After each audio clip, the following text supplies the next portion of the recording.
এই হচ্ছে আমার ঘাস ক্ষেত। ঘাস বুনছিলাম, ঘাসগুলা আল্লাহর রহমতে ভালোই হয়েছে। পাশেই আমার ভুট্টা ক্ষেত।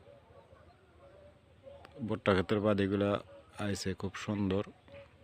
আপনারা সবাই আমার জন্য দোয়া করবেন, আমি যেন এর উপরে আরও ভালো সুন্দর কাজ করতে পারি। আল্লাহ যেন আমার সহায় থাকে। আল্লাহর কাছে কামনা করি আল্লাহ যেন আমার এইগুলা আরও ভালো করে করার জন্য তৌফিক দেয়।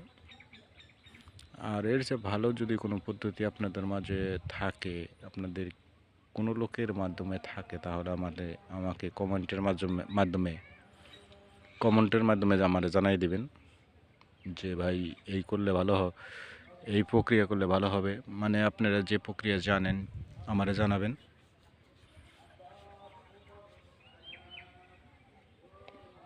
এই হচ্ছে ঘাস ক্ষেত। ঘাস বুনছিলাম, ছোবা ঘাস যেটা বলে। ছোবা ঘাসেরও ভালো আছে। আল্লাহর রহমতে আপনাকে দোয়া আশীর্বাদে আমার ভুট্টার ফলনও ভালো। তো এর সাথে যদি ভালো করে যদি জানা থাকে তাহলে আমাকে জানাবেন। আশা করি আপনারা সবাই আমাকে জানাবেন। সবাইকে ধন্যবাদ।